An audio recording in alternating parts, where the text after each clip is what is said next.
Alright guys, it's the 250th episode of Chatsunami, and we need to make it a special episode. So come on, what have you guys got in mind? We could build an unfeasibly lavish city under an improbably strong dome underwater. Ooh, we could do a special charity live stream event in diving suits for the episode. It's all well and good, but you could build an underwater city. No, guys, listen, hear me out. Maybe we can all fly somewhere together and do an episode. Maybe like Birmingham. I'm telling you, that's all really good, but underwater cities, all the rage. Come on, guys, your ideas are absolute rubbish. It's 250th. We need to be doing something out of this world. Or, right, and hear me out here. For the love of God, Dan, we're not building an underwater city again. The Chatsunami budget can't handle it, not after the last time. Oh. So you're telling me that we have a budget and yet you can't pay any of us for being here? Come on, guys. You know what's better than underwater? No sky cities either. Oh, for God's sake.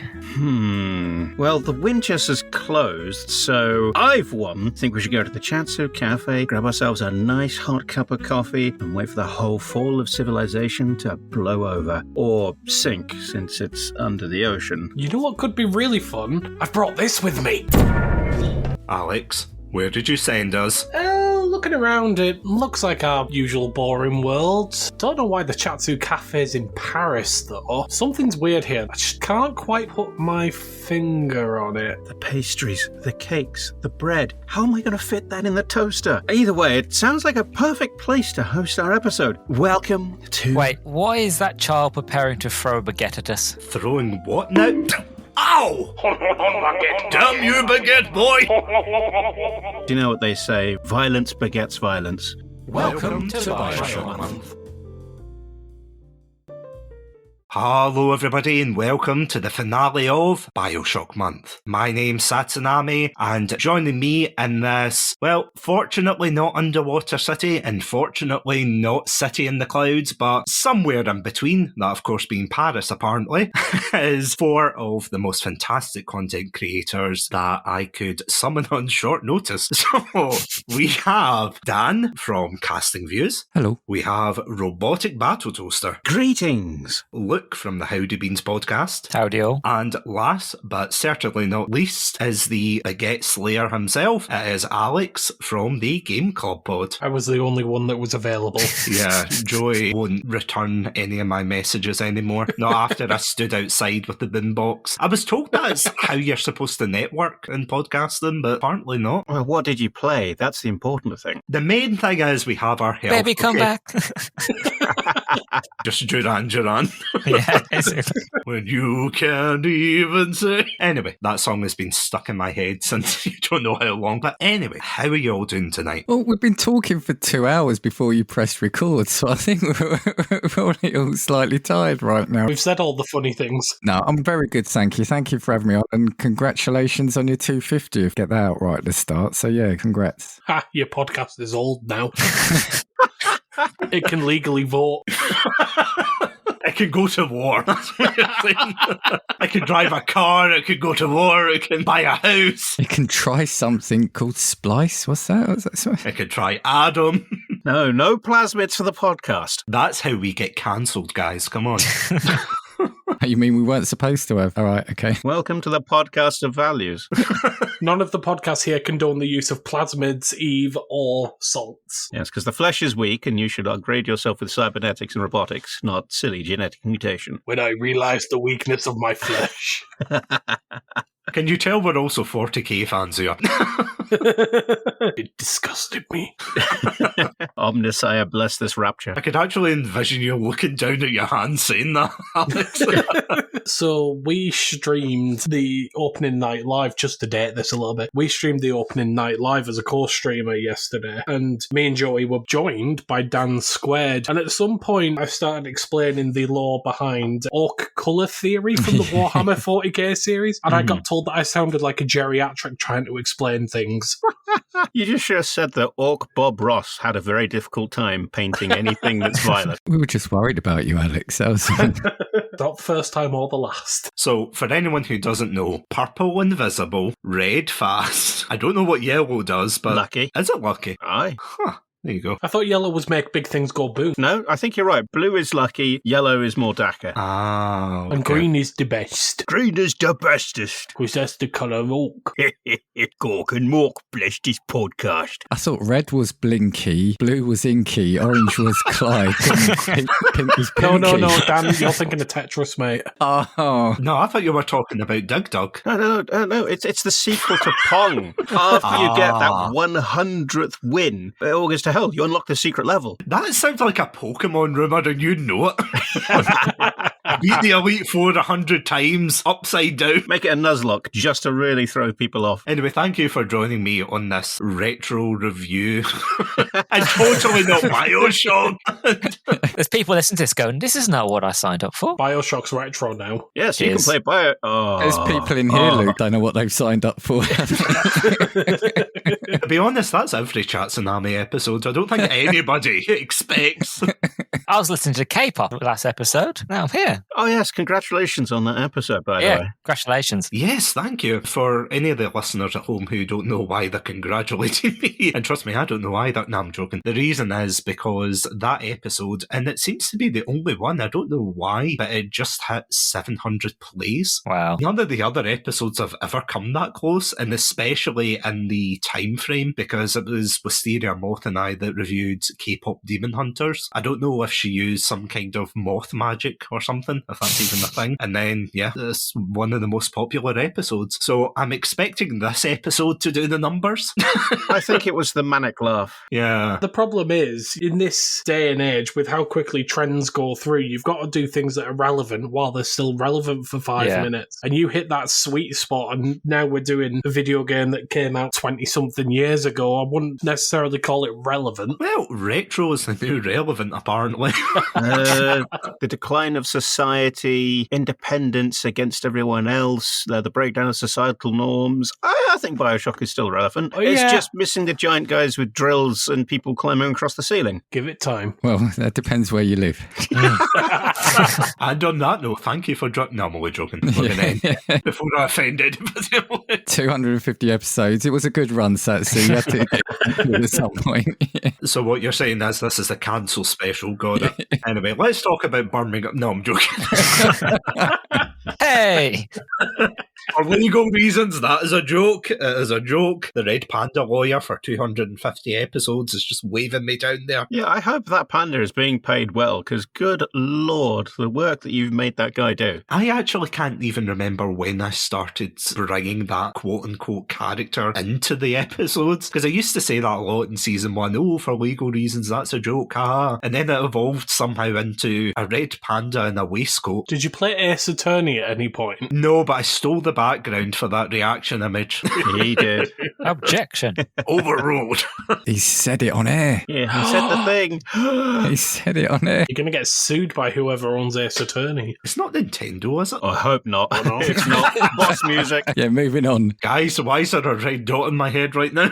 It's a me with the cease and desist. Ooh, it's Capcom and Nintendo, so... Oh, well, that's okay. Capcom have just crashed Monster Hunters, so we're good. Wait, they did what? The new Monster Hunters game, it has had a massive crash. They haven't optimized it at all, and a good chunk of the people who bought it have effectively turned their back on it because they just haven't supported it or optimized it at all. Oh, damn. Well, they're adding Final Fantasy to it. Oh, they are. They're hoping that's going to be a stopgap until they get the new Resident Evil game Yeah. out. Which is, of course, going to be the next theme month of Chatsunami. Cannot wait for that. Resident Satsu. I've got 2 out of 4 of you coming on to that month, so...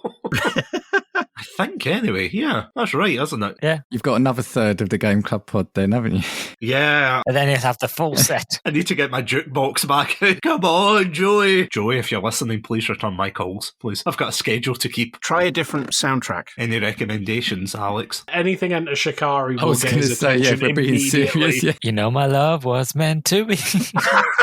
Somehow, doesn't sound like any Enter Shikari song I know. No, I think that was Chicago. For a second, I thought you said Shakira, and I was like, why do you want me to tell him my hips don't lie? Because he needs to know you're honest. I am not a crook. My hips don't lie. Anyway, that weird crossover aside. See, this is what would happen if Ken Levine was given full reign of Bioshock Infinite, 10 plus years to work on it. What, Shakira would be in it?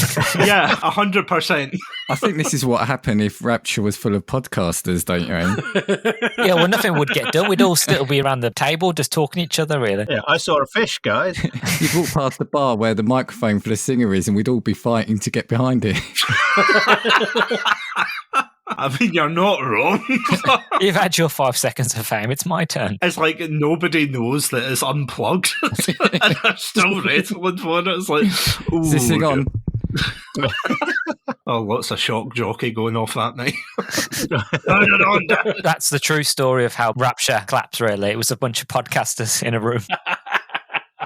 I think we were the ones that actually suggested that Andrew Ryan had that public discussion with Miss Lamb. In hindsight, maybe we shouldn't have got them on the topic of politics and religion. That kind of instigated things a little bit. Well, I was going to say, whoever told Andrew to take up golf, bad on you.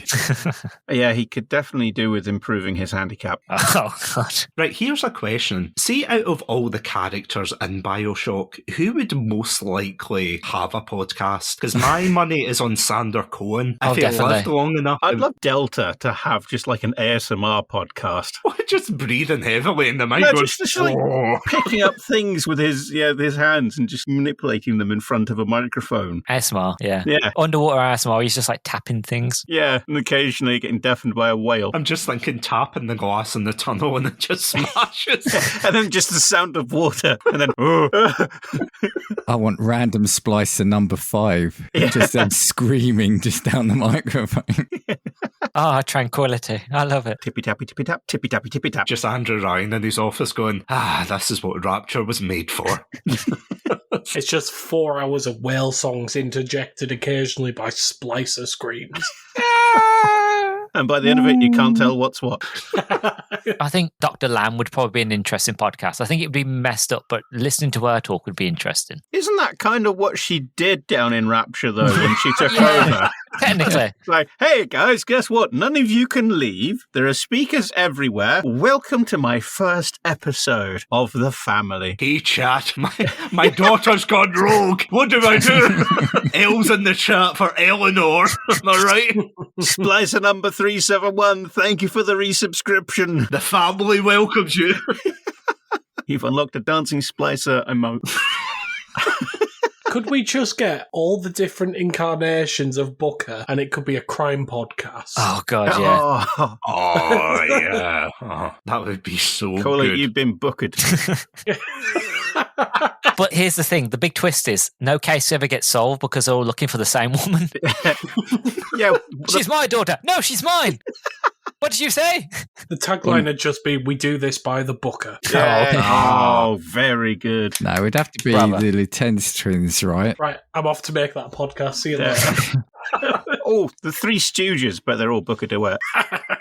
I like the idea of the twins, though, Dan. That's a No, brilliant it'd be one. the as well. Lieutenant's twins with a psychology one. They're there for it, aren't they? Are you listening to this podcast? Yes, you are. No, you're not. Are you listening to it? Are you listening at all? It would just be random questions like that all the time, wouldn't it? Yes, it would. You'd be able to tell who's watching just by the sort of vacant expression on their face as they just try and work out what the hell they're listening to, if they're even alive, and if they are, what is life, and why can they feel their brain? Or the podcast would just be heads or tails. Just 3 hours of them talking about lighthouses. I'm sorry, but them two doing a podcast would just be welcome to Night Vale. Yeah. Or you could have Atlas. Would you kindly like and subscribe? Would you kindly follow the podcast? Would you finally subscribe to the Patreon? And don't forget, if you're listening on YouTube, to smash that notification bell. It would have to be called the podcast, so whoever does it would have to be called There's Always a Lighthouse, so right? That's what it would be called. Do you know, I'm laughing at the thought of, let's say, Comstock decides to have a full-on religious podcast, right? But he doesn't exactly get how wind resistance works and things. So, you know, he does it outside, right? And, you know, if you're right beside the mic, that's all fine and good. But I get the feeling if you're trying to record it with all that wind up there, all you're going to hear is the prophet. And that's it, just nothing else. It's interjected every now and then by Songbird screeching. Piss off, bird. Go away. Can't you see that the recording light is red? Get out of here. Welcome to White Noise Infinite FM. I mean, that could genuinely be a plot for Bioshock Infinite. I think it's Albert Fink, Jeremiah Fink's brother, where he steals songs from tears and things. Can you imagine if he got the wrong tear and it was for podcasts? What would that do to a man in the 1910s? Honey, these people are talking to me about things I have no idea about. What's a Sigma? What the heck is a Game Boy? A skibbity toilet. I've got to interrupt this here, right? So I was just looking for, I thought, let's see if they're random characters. So I've just Googled characters in Bioshock, and the internet is drunk and needs to go home tonight. Oh, we've stumbled on the biggest plot twist in Bioshock altogether. But I think they've got Jack Ryan, but what they've got is the Tom Clancy character under the list of characters. I kid you not. So now that would be a very, very different Bioshock. Oh, So that's why is there a incredible. secret agent going round? What's happening here? Hunt for Red October underwater. Yeah. You'd have Andrew Ryan be like, "Is a man not a man? What? That is a man? Whoa! Stop! Have you seen this man?" I'm sorry, that's made my day. Great, now I've just got the thought of Sean Connery playing Andrew Ryan now. My God. A man chooses, a slave slave obeys. Give me one ping. And you've had your six.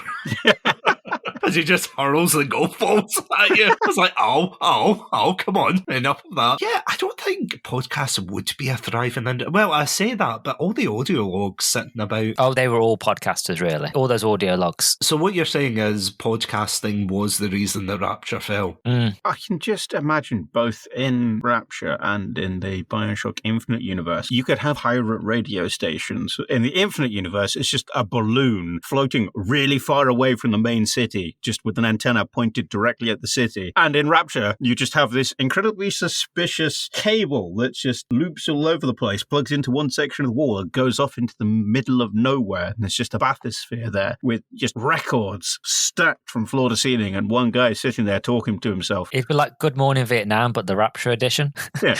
Good morning, Rapture! 17 dead in a tunnel collapse. Splicers to blame. Andrew Ryan did nothing wrong. More at 6. And in other news, have you seen a weird couple going around talking about flipping coins? You've been Latiste. See, I hope you were prepared for these tangents, Satsu. Absolutely. Constants and variables, yeah. In another universe, yeah, he was, yeah. No, in another universe, this was a coherent discussion in depth about. In another universe, he looked at the names on the list and didn't press send on the invite. Yeah. This is a solo episode in that universe. If you need something done, do it yourself. World as voices in your mind. You're fully spliced. You're going mad. Ah, that explains why the microphone's unplugged. Oh dear. No, that's just standard scuff, mate. I mean, that is true. That is the hallmark for any streamer or podcaster. Talking into your mic for about 30 minutes and then realising it's muted. Done that once or twice. What a lovely thought, though. Lovely image of just sitting there in an office in Rapture and all you've got is like the blackness of the deep ocean. You'd go crazy while you talk to yourself doing a podcast. Go crazy. Yeah. This is just a possibility. Whale, fish, whale. Shark! That Nemo. fish has swum past already. He's spying on me. The parasite! I'm on the far side of the building. This fish is fast. Satsu trying to get my script again. You'd start giving all the fish names, wouldn't you? Like, oh, there goes Barry again. Yeah. All right, see you later then, Barry. You too. Until it then descends into Fishy 1, Fishy 2, Fishy 3. It'd be like that Robot Chicken episode, the Star Wars one. Emperor, Stormtrooper. Eventually, you'd go completely insane, get a diving suit on, and then start doing your podcast outside, underwater, using a sonograph machine, and you can call it Podcasting with the Fishes. That would be quite possibly one of the worst podcast ideas. Oh, yeah. Can you imagine that microphone? God. Can you imagine in their mind they're going, oh, what do you think of current events? And the fishes in their mind is going, oh, well, I think that Andrew Ryan is a splendid chap. In reality, it's just... Let's say we're a fish, surely. We can't answer that. Hey. Are you feeling quite all right in the head, sir? You've been having a conversation with a mollusk for the past half an hour. This is supposed to be my interview. And the spin-off podcast, The Codfather, of course. That was a bit shellfish. Hey. No, it'd all be sponsored by the Plasmid, though, right? They'd be the ads in the middle. Sponsored by Shock Jockey. Oh no! Yeah, this episode of Chatsunami comes from, Shock Jockey. Nobody lights up my light, kind of like a electro bolt. For a quick fish supper, Shock Jockey. Bucking Bronco, have you ever wanted to lift the spirits of your friends? Well, now you can. And their mothers. Which is sad but true that happened in Bioshock, isn't it? Well, Bioshock Infinite, I should stress. Which is weird, that's the only game that you technically have ghosts, isn't it? Because I know, look, did we not discuss that? And Alex, I think we discussed it as well, where you're like, this is the only game where you actually see a physical Ghostbusters ghost kicking about. Yeah. You spoke to Luke for 15 hours. You probably mentioned a lot of things. More than likely. For everyone listening, I had to let Toaster down gently there because he thought he had the record for the longest episode of Chatsunami, and you did by 2 minutes. I felt like Homer Simpson when he climbed the mountain and put his flag down. It's like, yay! And then the clouds parted, and it's like, damn it. Luke just standing on top like, howdy there. Yeah. Hello. Hi, hello. Yes, 2 hours and I want to say 24 minutes, even though the raw audio for that was like 3 hours 15, I want to say. It was a long recording session, wasn't it? Thoroughly enjoyed it, but it went from bright to pitch black outside very, very quickly. Because I don't know about you guys, can you tell if an episode, obviously other than the time, but can you tell when a podcast episode has been going on for a while because your guests start to sound tired in the background and you can hear it in the voice, your voice and their voice, where you're like, you better wrap this up soon. It's when them on an alarm goes off, it gives it away. The birds outside. Yeah, I've got to go. I need to go to work. Do you know what it is for me? And I've only learned recently to rectify this early on was we're recording in the summer, right? And it doesn't get dark till late. So I'm thinking, right, there's a 7 o'clock recording. I don't need to put the light on and close the curtains, put the light on. So you're sitting there in the dark, only your face only illuminated by the brightness of your monitor. That's normally what happens because I don't want to get up and turn the light on. I was going to say, is that why you look so ominous in gaming views? Yeah, I've got my windows covered up in the loft for my RGB lights, so I have no idea what time of day it is or isn't. So yeah, podcasts go really heckin' quick. I was going to say, it's just like living in a casino. Right, it is. Oh, it's like I'm in a pinball machine. I don't know what's going on, but everything's flashing. I'm just thinking, well, slightly about pinball machines in Rapture. Andrew Ryan would have loved them. But see if Rapture did survive, do you think that it would have evolved to the extent that it would have had everything that, well, we technically take for granted nowadays, especially with gaming and things like that? Yeah, but the propaganda would be so heavy. Because I was thinking about this while we were actually talking about this episode, funny enough. If they got as far as TVs and cartoons, what would the cartoons look like? Would you have the adventures of Big Daddy and Little Sister? And then what would the advertisement be there? And again, we took the mick earlier, but would it be all plasmids or would it be advertisement for your best friend is Andrew Ryan, anything by Fontaine is evil? So I feel like it would be very propaganda-y. And same if they went with phones. I feel like you could only talk to the person next to you. It'd be like having a cup, like a tin cans on string, because you can't go out to the surface. So I think you'd get bored talking to the same people all the time. So I think eventually, I think it was always going to fall apart because it's like a boiler. Once you have all that pressure and all those ideas and all those concepts building, eventually there's someone's going to stand up and say, no, this is not right. I want to leave. I can't breathe. It's too crowded in here. And then the civil war, as we say, crumbles. So it was going to happen eventually, but it is a fascinating idea to think, because you played the DLC Minerva's Den. They were close to somewhat AI, to smart computers. So who knows where they could have gone if they hadn't have crumbled. We make it sound like destined to fail and it's a bad idea, but outside of Rapture, it's not been so good recently anyway, has it? Yeah. Right? I just think it's a different theme. You know, I guess the way I see it with Bioshock and what they were trying to do is it's almost like the intent was there to almost start with a clean slate, but it just shows that once you get people involved and people that want power, things start to go downhill quite quickly. I think if you let people leave, I know why he didn't, but I feel like if he allowed people to leave and come back, I feel like people would have had more freedom and that ego wouldn't have been as strong because people would have gone, well, I've done what I want here. I'm going to go chill out somewhere in Miami or whatever, nice and chill, then come back and, okay, I've got all my energy out, focus again. But I think it's bad to say that it was destined to fail. I think like it was just some people with egos weren't told no because that wasn't the idea of Bioshock and Rapture. And it just spread of like, yeah, do whatever you want. Here's the money. If you can do it, do it. And obviously it grew to be very grotesque and sort of, what's his name? Cronenbergian. That's the word I was looking for. I think if they were able to invest quite a bit more in the infrastructure for the place, like the big issue is the psychological fact, because you're in basically a giant pressure vessel at the bottom of the ocean. Doesn't matter how hardy or resilient you are in mind, eventually you're going to feel like things are going to crack and break and that you're going to drown. Coupled with the fact that there's no exposure to light, there's no day-night cycle, you're just in a tube or in a volume of space surrounded by the same coloured metal all day, all night. If they had done things to take into account the basic psychological and biological needs of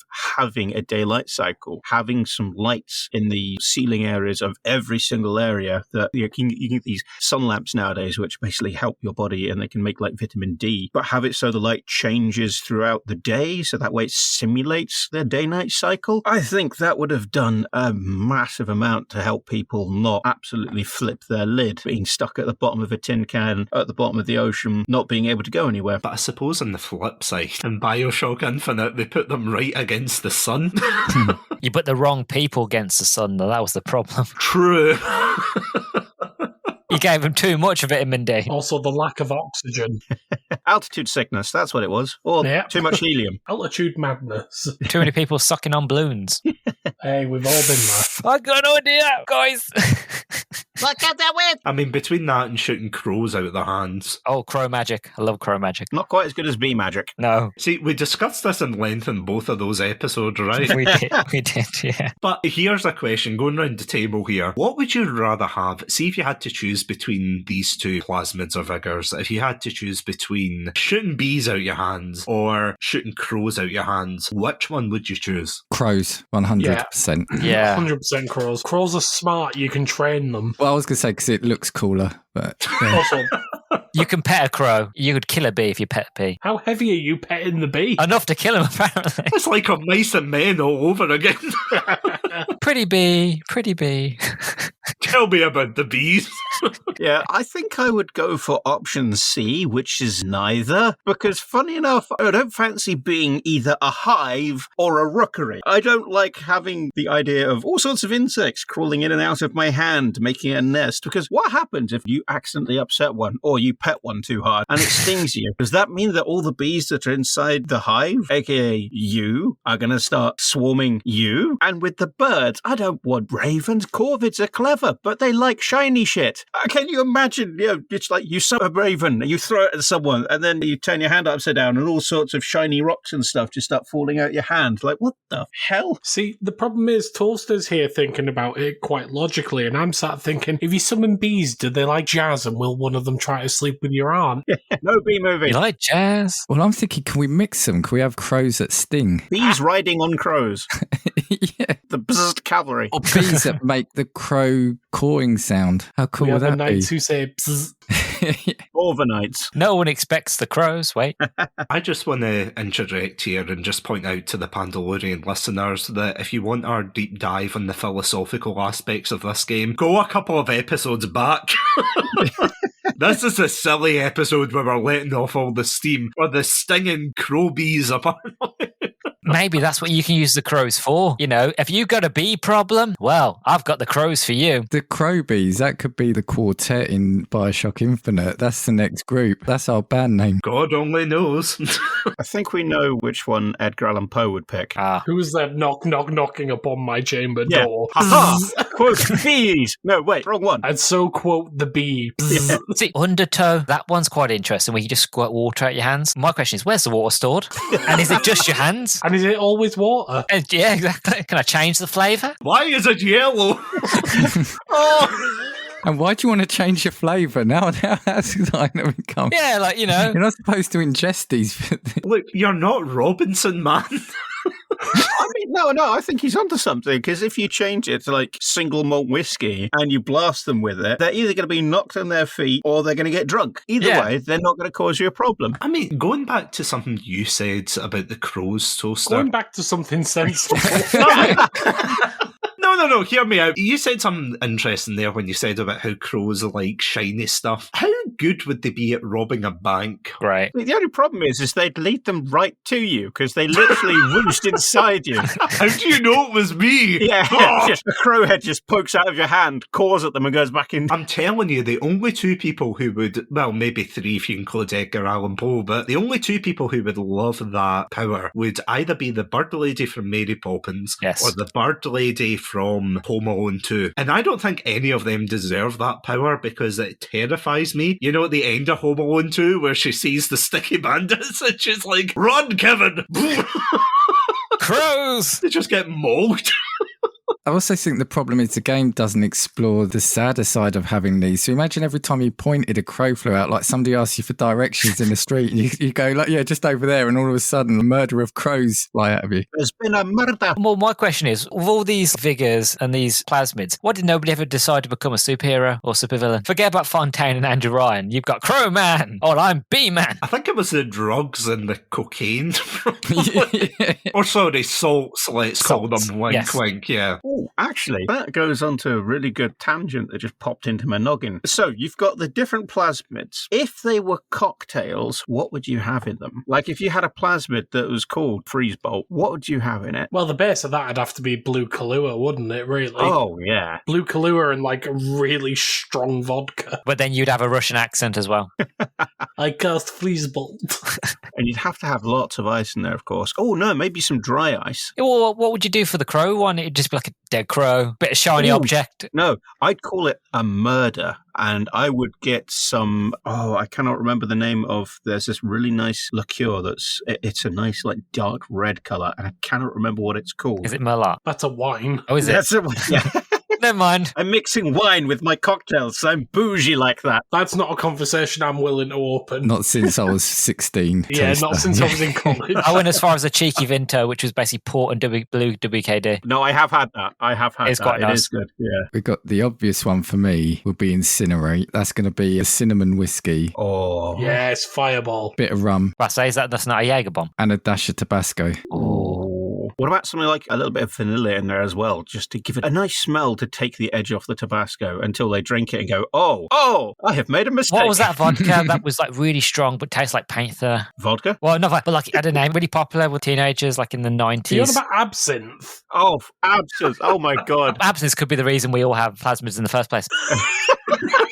But I think it was like, I can't think of the name now, but we could use it as like shock jockey, something that was just really strong and just would mess you up after just a tiny bit. Oh, God, I know the one you're talking about. I cannot remember. No, if we're going back to the 80s and 90s, that would have been Hooch. Hooch is what got us all hooked. So, Oh, man. I've actually had some proper white lightning from the mountains of Tennessee. That was it. White Lightning. White lightning. Good Lord. Diamond White Lightning. TNT. I'm regressing. Yeah.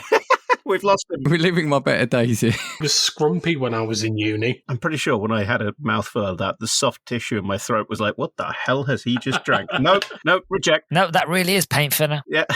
I realised the weakness of my flesh. It disgusted me.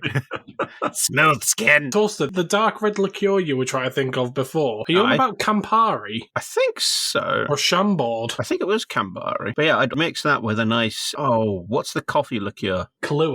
Yeah. I'm just outing myself as an alcoholic here. I'm sitting here as the only person who doesn't drink in this panel, by the way. I haven't drunk since I was 21, so I'm 7 years behind. I have been having a can of draft beer from Japan whilst we've been chatting. So yeah, guilty. And if you would like all these cocktail recipes, they are on the Patreon. No, for legal reasons, that's a Oh, joke. I guarantee that somewhere out there someone has made a Bioshock series of cocktails. Oh, God, yeah. Oh, God, yeah. Yeah, there's definitely got to be an off-brand book where it's like Shock Bio or something. Out the works. Aye. Do you remember Orbits from like the 90s? That weird drink that had loads of like this. God, yes. Yeah, that'd be a good cocktail for like Undertow or one of the weird plasmids. I saw I said it was a cocktail, but you know Captain Price from Call of Duty. Yeah. I saw this guy made it as a sort of post and like a sort of a joke about it was like on a page of cocktails, and it's like, oh yeah, I've got this really awesome cocktail. It's called the Captain Price. And it's like, oh yeah, okay. And it's like, so you'll need a tumbler and a shot glass and a single malt whiskey. Okay, I guess this is the base. It's like, yeah, it's the base. Okay, so how do you make it? It's like, well, you get 5 shots of single malt whiskey, put them in a tumbler. There you go. Oh, I was expecting a lot more to this. Oh, and it's like, well, yeah, have you heard Captain Price talk? He's on the whiskey. So you could say if it's gaming related, it's a pint of Mountain Dew with some crushed Doritos inside. Oh god, I haven't had Mountain Dew. Or was it Monster energy drink? Me neither. No. You're not missing out. No, you're not. I kind of want to try it for one of my subathons just to see what happens. He blows up. Yeah. He was taken too soon. Unsurprisingly, I've gone onto the Bioshock Reddit and there are Bioshock Infinite Vigor cocktails. So you've got a Bucking Bronco, which is 3 ounce of bourbon with an ounce of lemon juice and agave nectar. The Possession is 3 ounce of Hypnotic and 1 ounce of dry vermouth with lime. God. That sounds dangerous. Oh, God. Devil's Kiss, 2.5 ounce of Wild Turkey 101, which I believe is a bourbon with a dash of hot sauce. Jesus. Shock Jockey is 2 ounce of Hendrick's Gin, 1 ounce of Blue Curacao, and a sprig of mint leaves. Okay, that one sounds nice. With soda. It sounds like a crap mojito, to be honest with you, but hey-oh. Yeah, but it sounds nicer than the Hypno. Oh, charge is 1 ounce vodka, 1 ounce Jägermeister, 1 ounce of grain alcohol, and 2 ounce of cola. What the That's dangerous enough. I want to leave that for a period of hours and see if it separates or eats through the glass. I think it's more likely the latter, yeah. Did someone bag one of Ripley's bad guys over here? The Undertow actually sounds amazing. I think you might like this one, Toaster. 3 ounce Kraken rum, 2 ounce ginger beer, and 3 dashes of Angostura bitters. Ooh. That's the Undertow. I'm trying to picture how that would go together. Delicious, that's how. No, you try it and get back to me. It's saying combine the rum and bitters in a shaker, strain into a highball with ice, add ginger beer and tonic, garnish with a cherry. Okay. Oh, I'm going to go and make that. See you later. Yeah, please, and let me know what it's like. Murder of Crows is 2 ounce of Bombay gin, 1.5 ounces of sweet vermouth, and 2 dashes of bitters. And that's it. That's all the plasmids. Oh, no, sorry. Return to sender. Ounce of vodka, 1.5 ounces of bourbon. Is that it? Yeah. Oh, and agave nectar to taste. Okay. What I'm hearing is when we have the PodPack meetup, we're going to be making Bioshock cocktails. I would be down for that. Satsu would have a hard enough time as the day went on keeping us on track, though. I would just be in the corner shaking the cocktail going, God only knows what I feel about you. Take it away, whale. Why did I team up with a whale? I'm going solo. I don't know what's worse, singing with the whale or the fact he'd probably be a better singer than I would. Just singing his own version of Under the Sea. He can't hit those high notes. Well, his own notes. Yeah. He's made it his own, Alex. That's the point. God, can you imagine the mods where it's like, you know, when you're in Bioshock Infinite and you get to Columbia for the first time and you see the barbershop quartet, but instead of them, it's just the whale on the barge. Beautiful. Will the circle be unbroken? I don't want it to be. Yeah, sorry, I'm going to ignore the rest of this game. I'm just going to listen to this. Huh.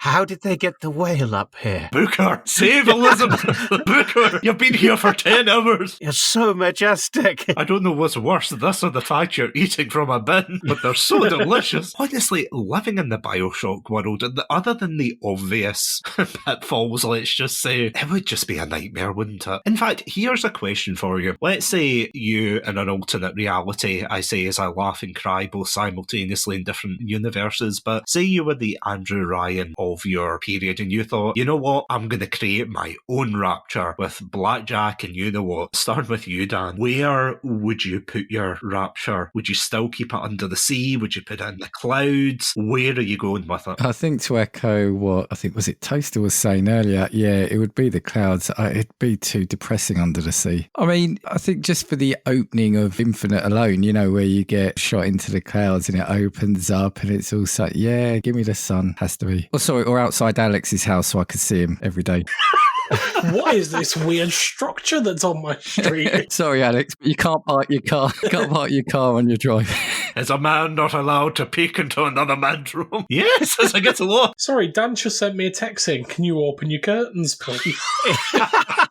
Would you kindly, for some reason? I haven't got a TV yet, Alex. Can you also put it on the football?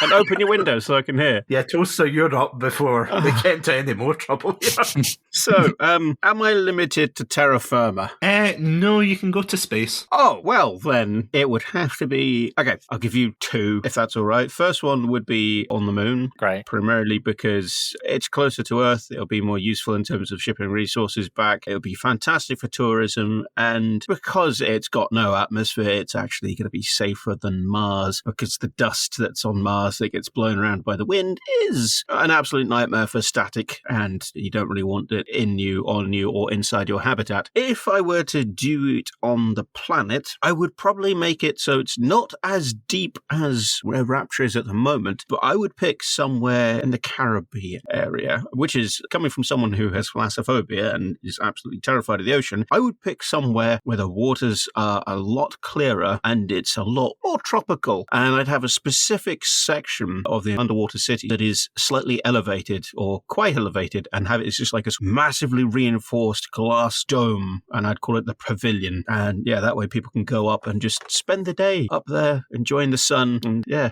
but not in the bloody North Atlantic. Oh, great. It's cold, it's miserable, it's dark. See, this is a hard question, because if it was an easy one, we'd have Bioshock 4, 5 and 6 by now. Because obviously they've spent more than a decade making Bioshock 4, and currently they've actually got a new head of development because the last one's left. But it is a hard question. Again, I'd go for 2. Again, the ocean, if you was to do it in the ocean, you'd go somewhere where it was more brighter, clearer, so it's less depressing. It's like the Great Barrier Reef. Yeah, at least you can see all the fish and it's nice and warm and stuff like that. I'd go underground, possibly, but not too far, like Moria, Khazad-dûm. I don't know, space would be interesting as well. Again, Mars is good, but it's a bit too far. I don't know, maybe a floating city would be interesting, or somewhere like deep in the Arctic Circle. Even though it's cold, it would probably end up, then again, it'd be like the Thing, wouldn't it? I don't know. There's a lot of different places you could go with Bioshock. I think it's a hard question because, like I said, if it was that easy, they would have made many more by now. But yeah, I think I would just probably go deep underground or deep into space. That'd be interesting. I think the new game that he's making, Judas, is set on a broken space station. So yeah, it's weird, but it's also hard to pick because the 2 best ideas have been chosen: deep underwater, high in the sky. So I'm going to give 2 as well. And all the reasons that Lucas said no to the Arctic Circle are the reasons I'm saying yes. I want it to be cold. I want it to be away from people. And I want the chance for the thing to happen. It'd be my holiday home because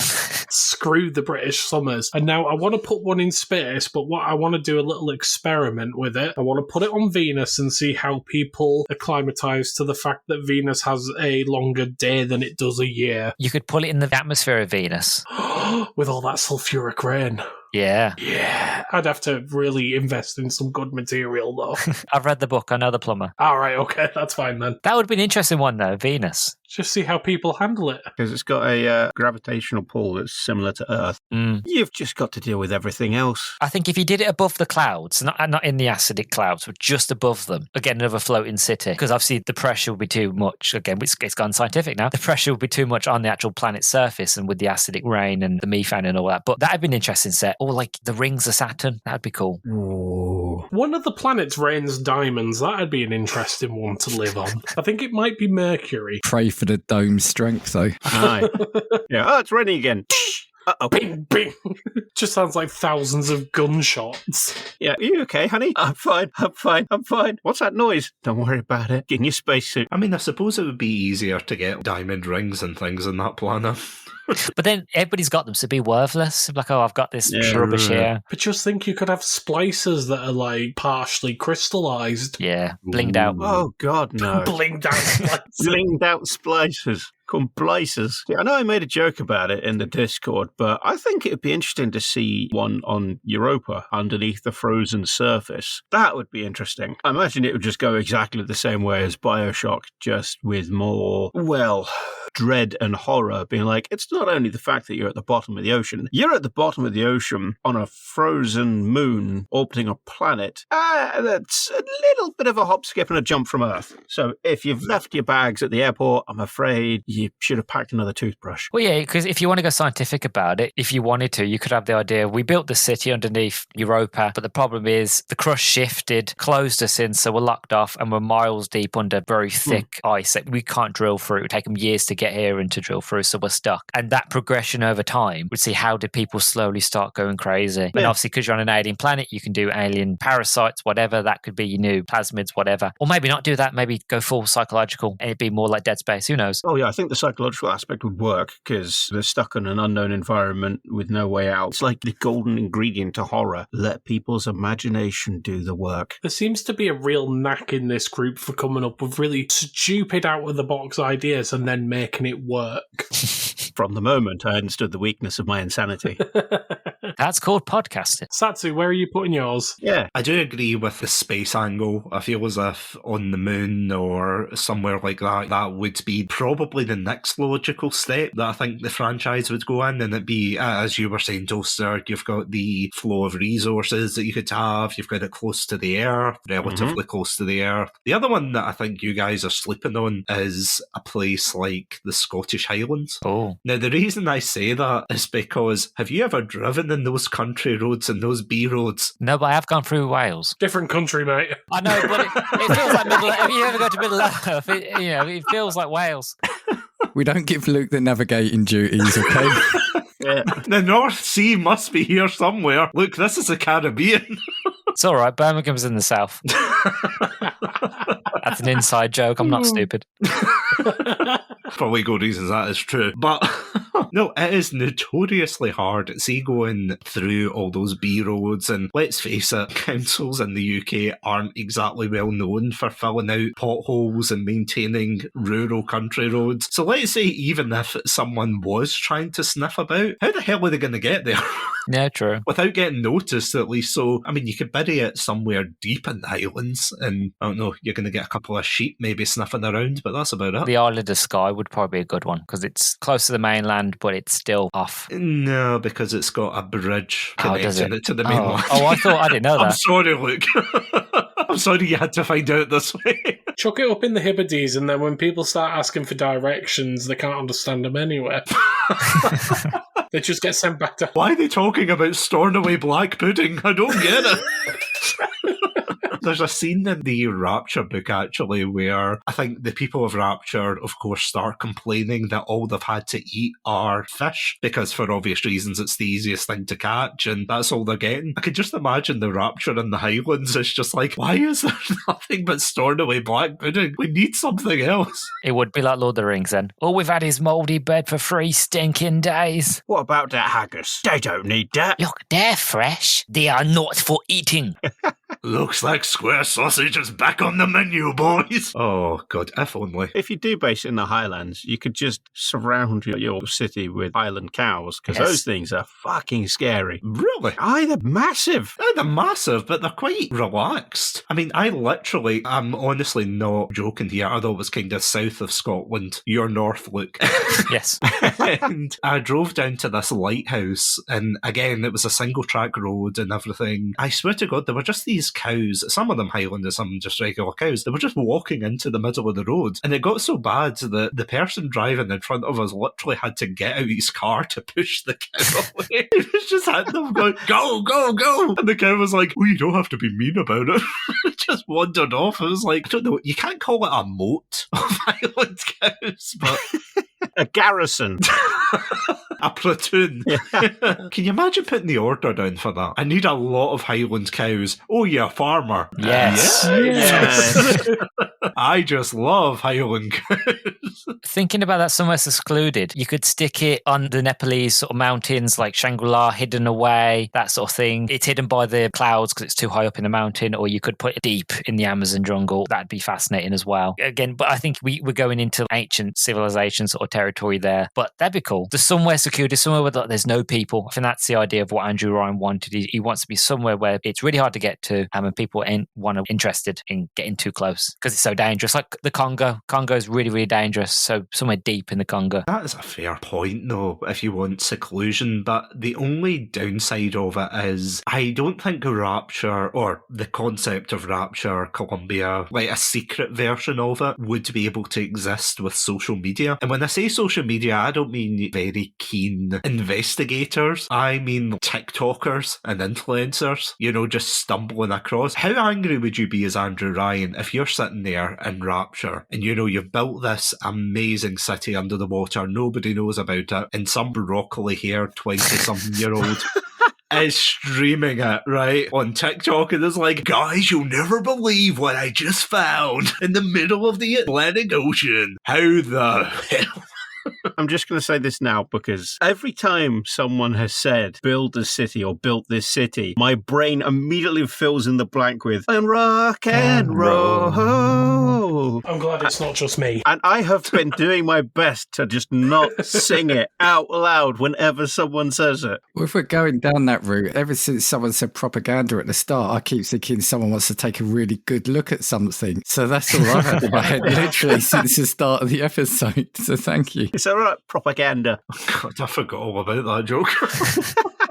And this is why, listeners at home, we aren't building Rapture ourselves, partly because of the state of the economy, but mainly, I think, because it's just a terrible idea. I think we'd get distracted. We'd build like maybe one room, Never, build a backdrop. Never. What evidence that? Or what actions would evidence that, Toaster?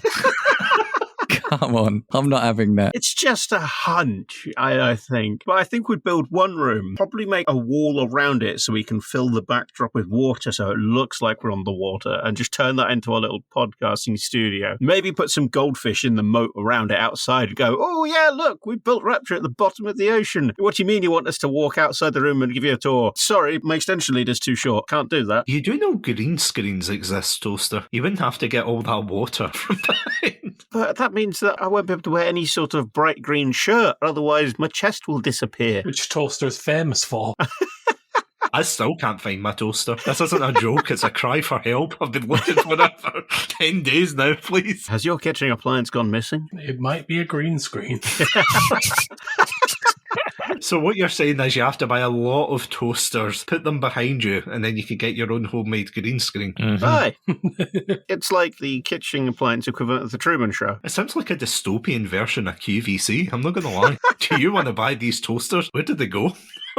Kind of looking back in the month, and again, not to single anybody out, but yeah, starting with you, Dan. I might as well, because I'm already trained on you right now, but I'm already at the window with the boombox ready to press it, because again, as I said, Joey won't return the calls. What has been your favourite part of this month? Bioshock month, of course, in particular. Do you know what? I think it's just the opportunity to hear this series of games being discussed in some depth, and look, joking aside, we've had a fun time. There's been a lot of shenanigans this evening, but everyone on here is brilliant in their own ways, in their podcasts and their subject matter. And I think Bioshock, I'm not saying it's an unloved game, absolutely not. It's an iconic franchise, right? But it's just great to have that opportunity and to hear everyone's takes on the themes and the subjects. So yeah, it's just been, I think that's what it is. It's been great to hear all your thoughts and views on a great set of games. It's a set of games, along with a little known one called Mass Effect, but I do tend to play, you'll never catch on, the Bioshock games quite regularly. Well, when I say regularly, it'll be every 18 months or so I dust one of them off again. But yeah, no, it's been really good, like I said, to hear all your takes. You could say that we cast our views on it. I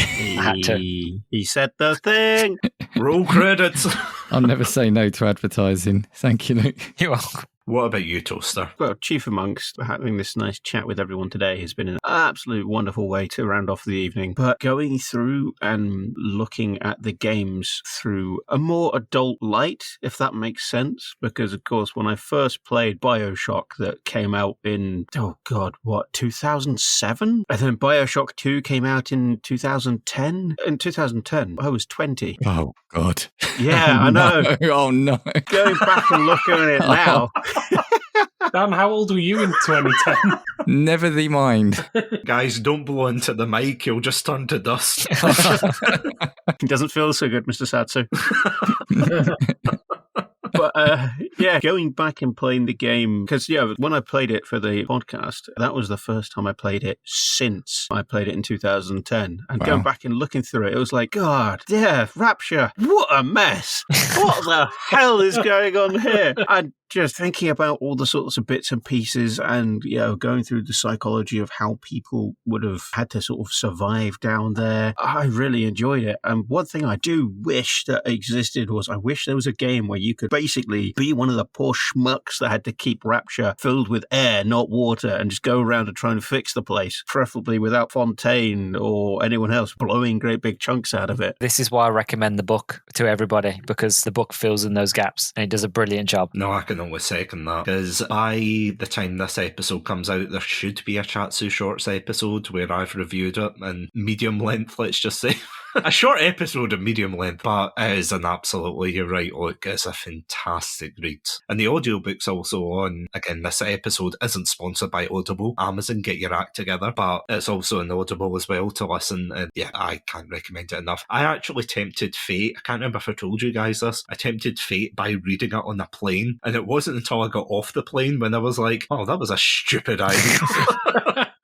Look, what about you? What's your favourite memory? To be honest, it's mostly just to second what everybody else has said. I always do a pilgrimage to Mass Effect and to Bioshock every year. I don't know what it is about Rapture. It just calls to me. It always has done. It's like a siren song. It's just one of those that always just calls me back of like, play me, come back to Rapture. So every year I do it. So it was lovely to be able to not just come back to Rapture, but come back for a purpose, come back to look at it for a review, for, again, through the adult eyes. Because again, I'm not going to say how old I was because I'm going to make you all feel really old. But I was very young when the game came out and absolutely loving it and adoring it and playing Bioshock 2, not really understanding it, playing it again later when I was like in college. And then I was like, oh, okay, I understand the point of Bioshock 2, and same with Bioshock Infinite. And like specifically with Infinite, with our episode, I feel like that is the sort of episode that nobody talks about. Bioshock 1 and 2 was great, but Bioshock Infinite is a sort of forgotten child. So it was an honor and a pleasure to be able to talk about that game in depth and to kind of just shine a bit of light on it. Now, don't get me wrong, I was a little bit disheartened when I didn't get a chance to review Bioshock 1 or 2. I love those ones and I can spit lyrical about them all day, every day. But I feel like I managed to get a special moment to talk about Infinite and just talk about a game that just for some unknown reason it isn't talked about enough, and it deserves more love and attention. And yeah, I just honored to be asked, and it's been a pleasure to talk with you all. And yeah, just thank you, to be honest. It's been a real fun time and an absolute laugh. See, I'll let you into a secret here. When Satsu mentioned this, I really wanted to do Infinite, but I remember getting in on the Mass Effect month at Mass Effect 3, so I thought, no, this time round I want to do the first Bioshock and get in at the start. But I agree with you. I think Infinite is a great game. Yeah. And yeah, it does go under the radar a little bit. It goes to form with me. I always talk about the games that nobody else wants to talk about. Bioshock Infinite, Mass Effect Andromeda. It's fine.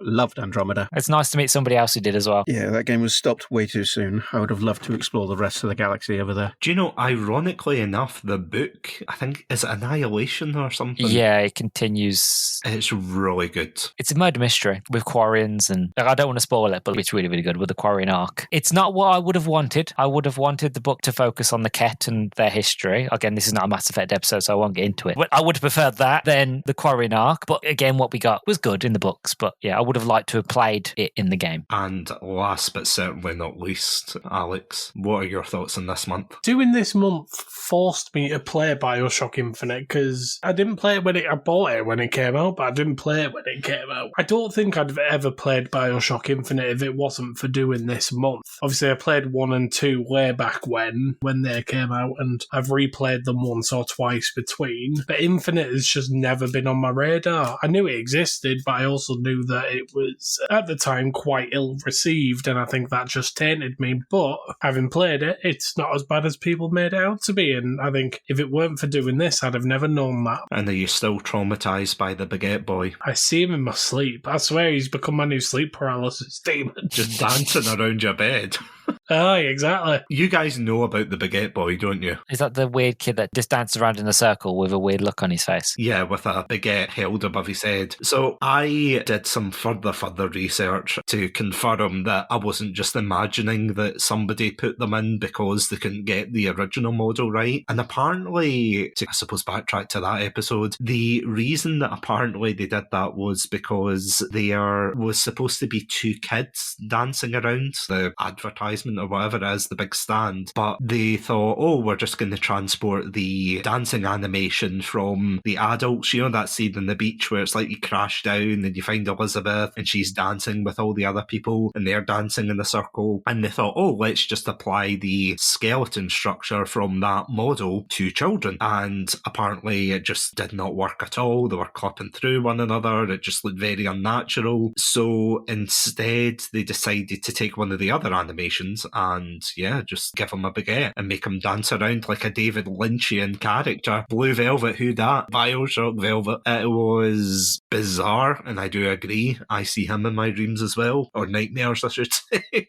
I just don't get him. If he's not in Bioshock 4, we riot. It was just so sort of jarring because the rest of the scene, because this is when you land in Paris as Elizabeth in Burial at Sea 2, and, it's all quite calm, and everyone's like, oh, hello, hello, hello, hello. And then there's just this Muppet with a baguette over his head dancing. Like, you just imagine the cafe staff, the kids back again. Oh, no. Oh, no, baguette boy.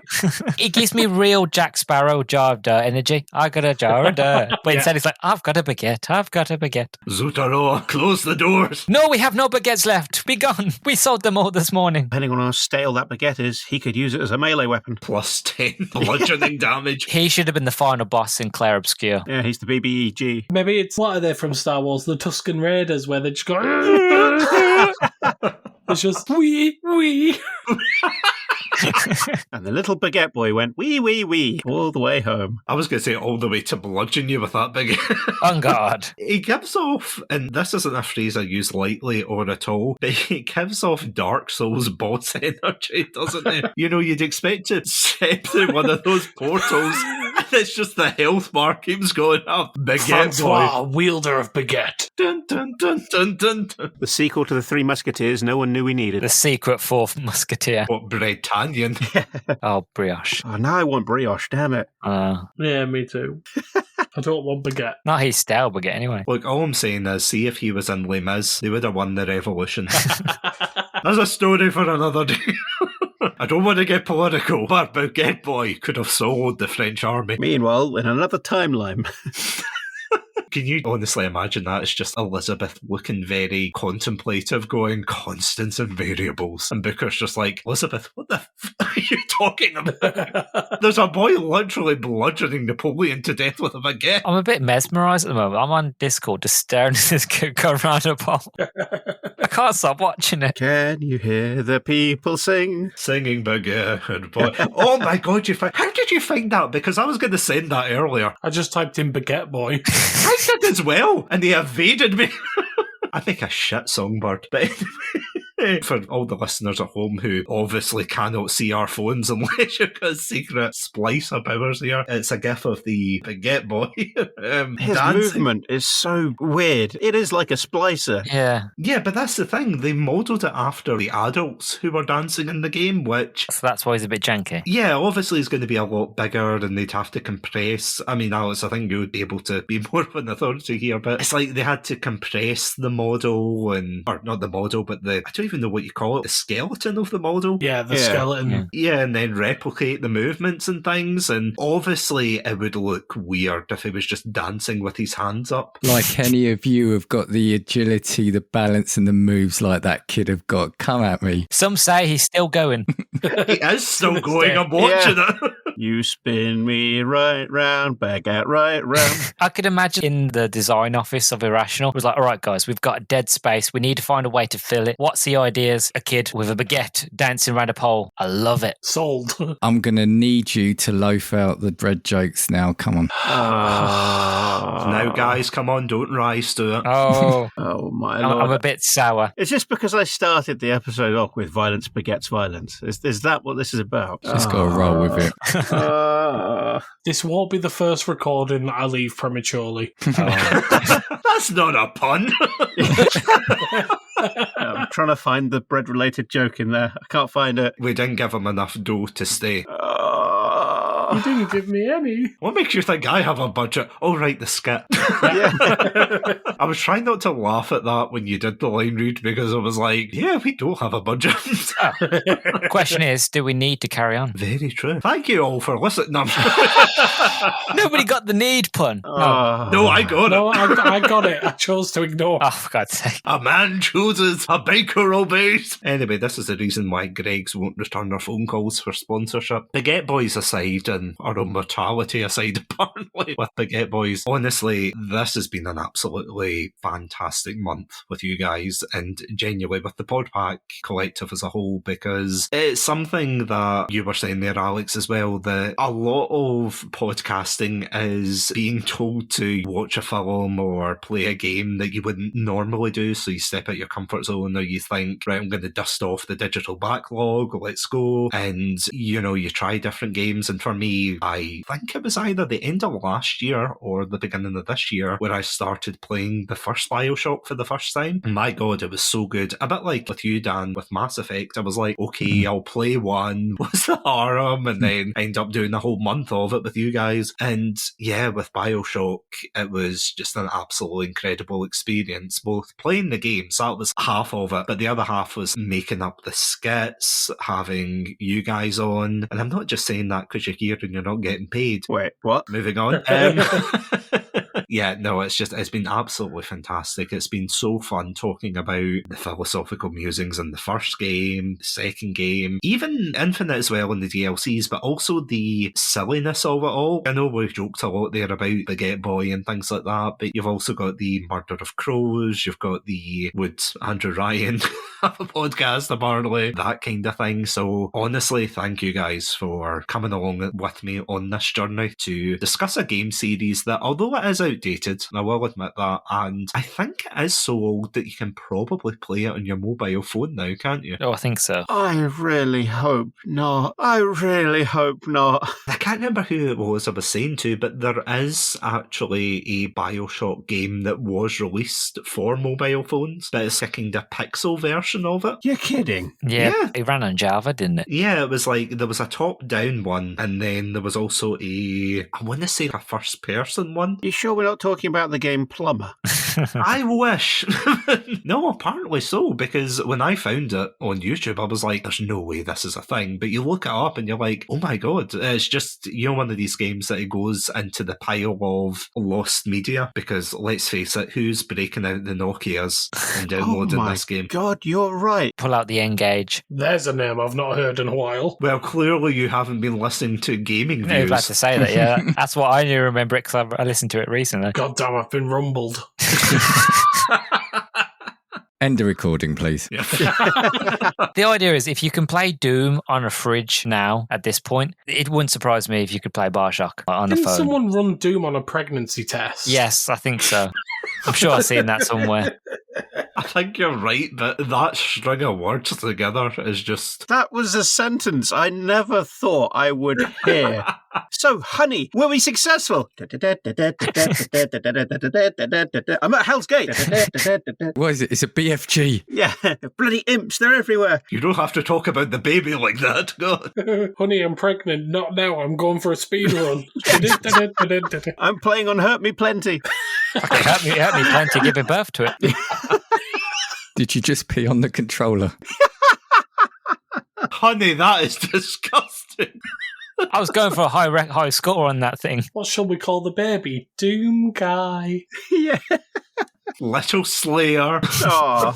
This is something I have never looked up, nor dare I look it up for my own sanity. But you just know there's going to be an influencer or a TikToker out there being like, what's up, guys? I'm going to see if I could speedrun Doom before I find out if I have a baby. Why would you do that? I mean, obviously for the money, but have some respect. Like, Oh, Doom Guy had a bunny rabbit. It was called Daisy. Mm-hmm. So you could call it Little Baby Daisy. who gave him his answer true? Oh.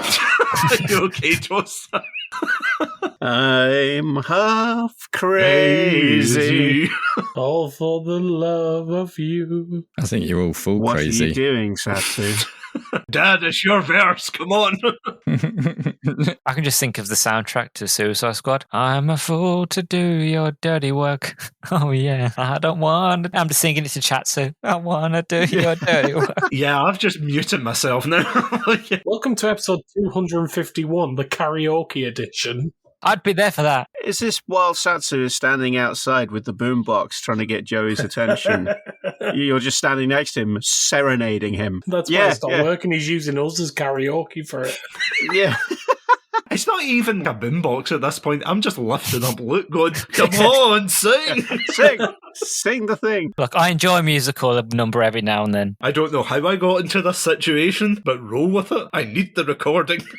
It's all about content, guys. Very true. It's all about the content, which is something, again, I never thought I'd be saying in 2025, but here we are. Well, you get to 250 episodes, you'll say some things. Like speedrunning Doom and a pregnancy test. Yeah. You've got to cut that bit out and use it as the advertisement.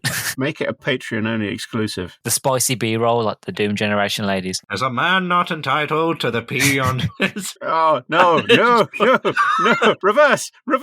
That's not undertow. I didn't, that's not right. He changed the flavour. I don't want to be on this bathysphere anymore. No, the world needs laughter. He's just got a hammer to the side saying, in case of emergency, break glass. This is why I took the taxi here. 250 episodes and this is what it's accumulated to. I would say, are you guys happy? But I'm going to be honest. Oh, I'm ecstatic. I could do this for another 2 happy. hours. We should do this more often, just not for podcasts, just us like getting a round table like every week. Just Should get together and chat. yeah, men's mental health, it's important. It is. Although I think ours is rapidly falling off the edge here. Sorry, it's just, no, you're completely right, Toaster. Men's mental health is important. Oh, I thought you were about to say falling off the edge. Well, that too. But I just loved the way you said it so seriously after what we've just talked about. Playing Doom on a pregnancy test. Men's mental health is important. It was like an ad read, you just wasn't expecting it. It's like, the end of the old South Park, so it's like, I've learned something to do. How to make a Bioshock cocktail. But not the kind of cocktail I was expecting. I can't speedrun this. Dun, dun, dun, dun, dun, dun. On that note, for Toaster sanity more than anything else, and for Dan's bedtime, of course. For legal reasons, that's a joke. Apologies. It's the 250th episode. If we get cancelled in this one, we go out in the high, okay? But... in all seriousness, guys, thank you so much for, and I'm not just saying this in a sentimental way because it is the 250th episode, but thank you all for being on this month with me, being on the previous months, and coming along with me through this journey in podcasting, because you all are absolutely fantastic content creators. And again, I'm not just saying that because the PayPal check is in the mail, but genuinely, you guys are absolutely fantastic, both as people and content creators. So yeah, a massive thank you. Absolute pleasure. Thank you for having us. Thank you, Satsu. You're too nice. I'm just so glad that Moth introduced me to you. Yeah, it's quite funny how that happened, isn't it? Aye. Without meeting a moth randomly in the street. I was going to say, you talk to moths, but you don't want bees or crows. I know, it's strange. So Moths don't sting you, okay? Yeah. what kind of crows do you live around? And look, we shouldn't laugh. I've been stung by a bee before. Charged me £20 for a pot of honey.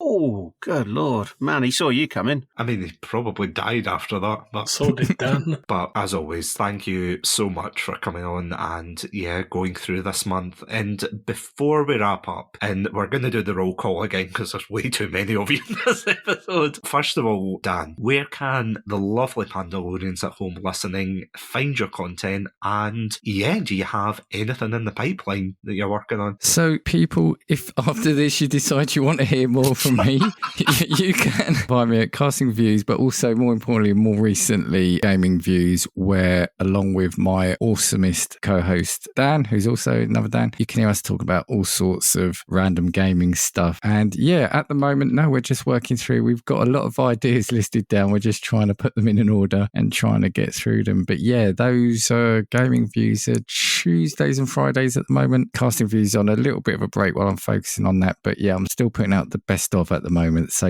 those drop on a Sunday. And you'll find a lot of appearances from, a lot of the people in this group, especially Mr. Satsu. Very true. I've claimed squatter rights to your podcast. So You were my first guest. very true. I just stumbled through the door one day. I was looking for my boombox It's too polite to ask who you were.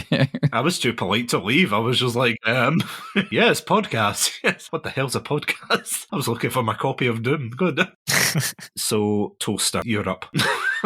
Where can the lovely Pandalorians find your stuff? Well, wonderful Pandalorians and wonderful beans can find me on Twitch under RoboticBattleToaster. And yeah, I'm a variety content creator. I play lots of games, effectively 7 days a week. The next big thing that I've got coming up is going to be in November, the weekend of the 9th, 10th, and 11th as well. I'm going to be doing an affiliate anniversary. So that's going to be lots of nonsense and abominations. I find out more on the day.